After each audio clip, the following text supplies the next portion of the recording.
now turn to Vigny Nimuraba. Let me pronounce it right. Nimuraba. Nimuraba. Got it. Thank you. Chairman Flake, Ranking Member Cadden, member of the subcommittee.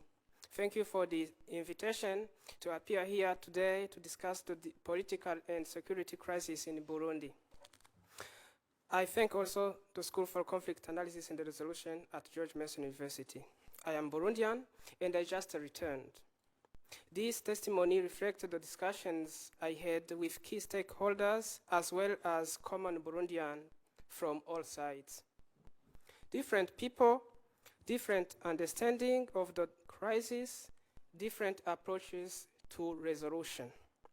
From the government perspective, a core pillar of the Arusha Accord is ethnic quotas, and these remain unquestionable by both government and opposition in Burundi.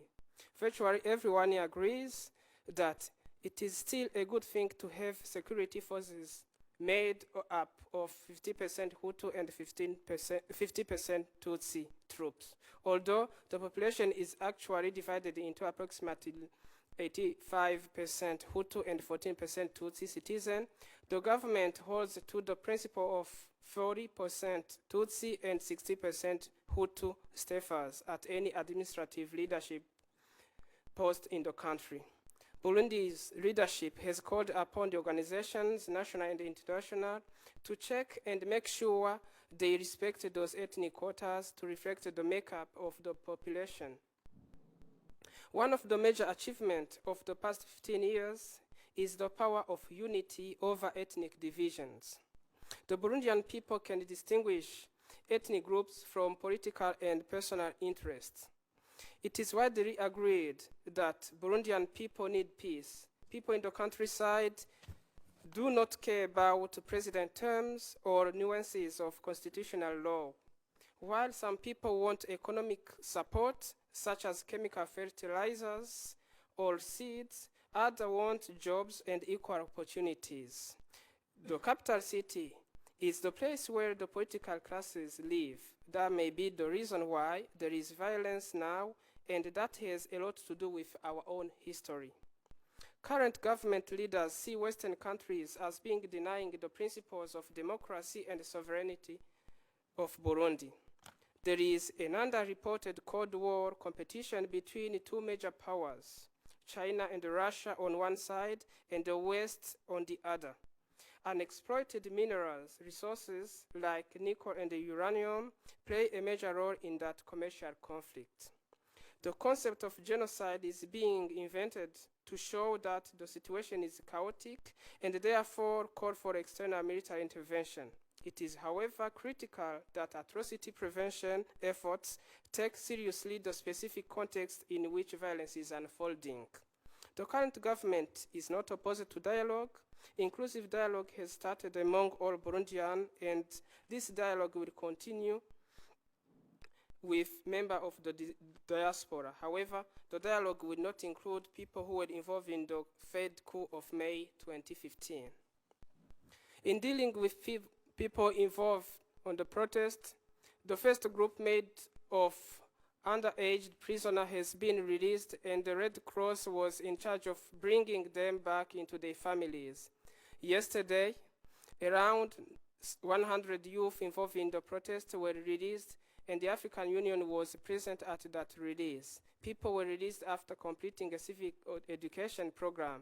This initiative will continue and needs to be supported. Finally, the government has issued strong requests that all people involved in the process of addressing the current crisis to visit the whole country and see how different little suburbs of Bujumbura look in comparison to other areas, if they wish to write accurate report on Burundi.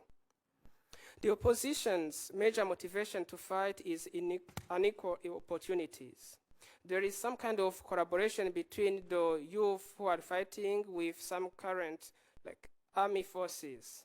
The only way peace can be restored is if opposition can be involved in the discussion and the dialogue, which will be inclusive, and that must take place in a safe zone.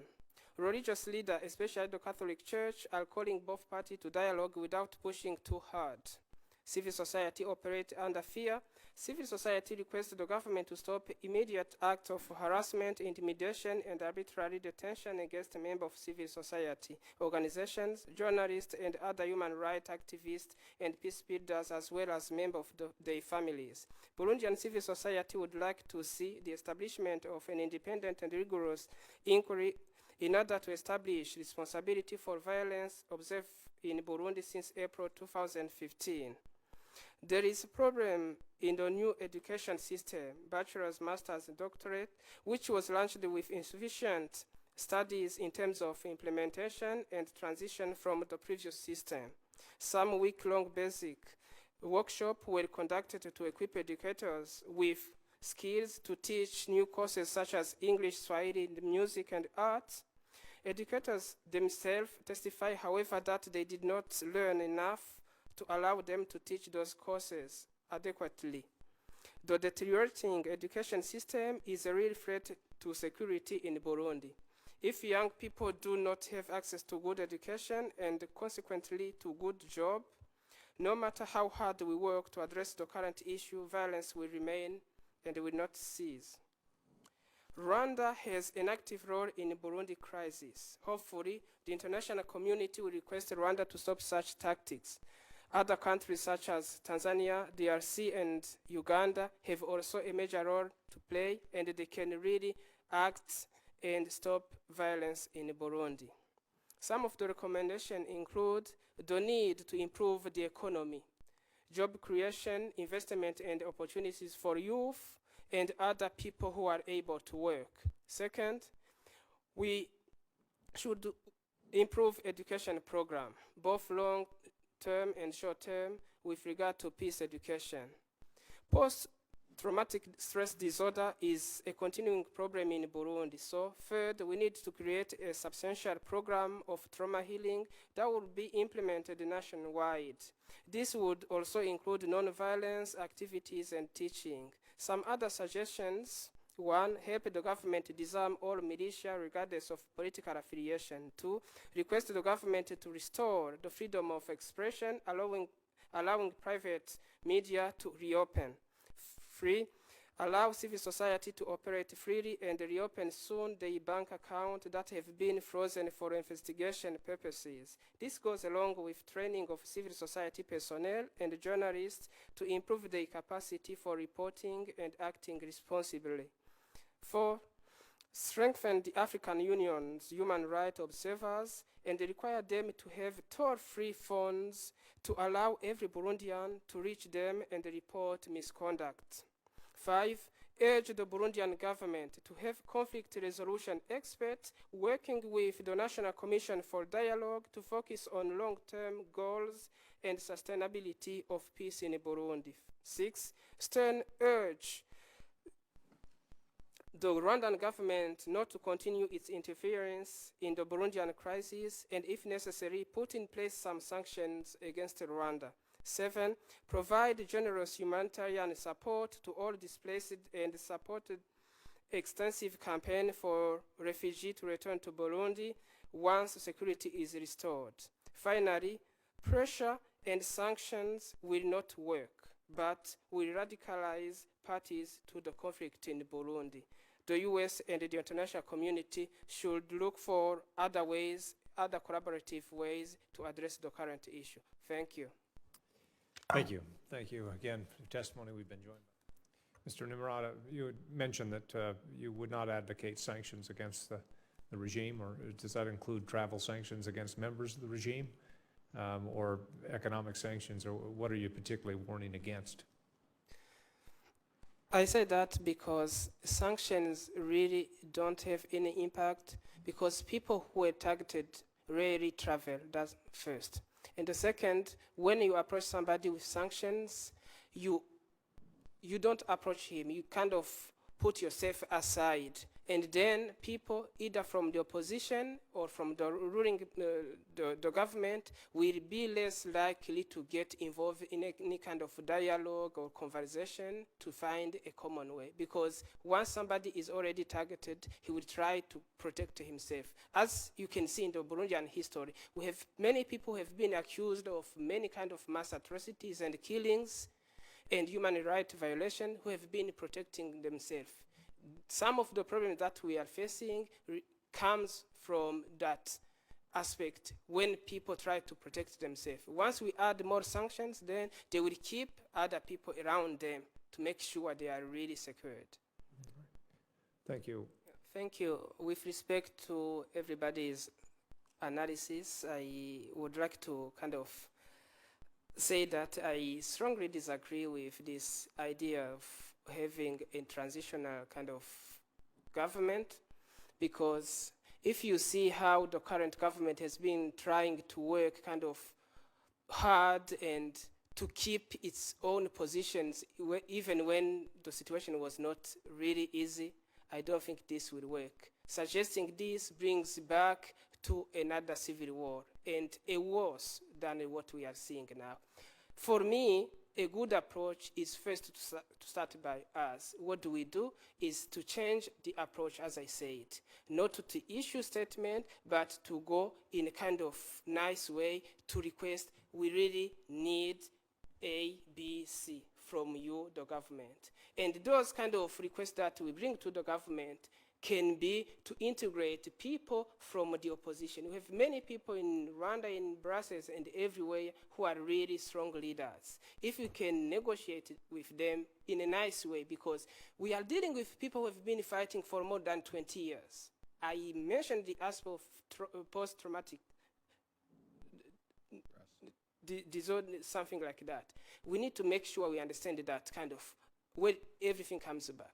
If we approach them in a nice way and then request them to do some kind of concessions, that will allow us not only to have those people fearing for their security to come back to Burundi and also to be integrated in the government.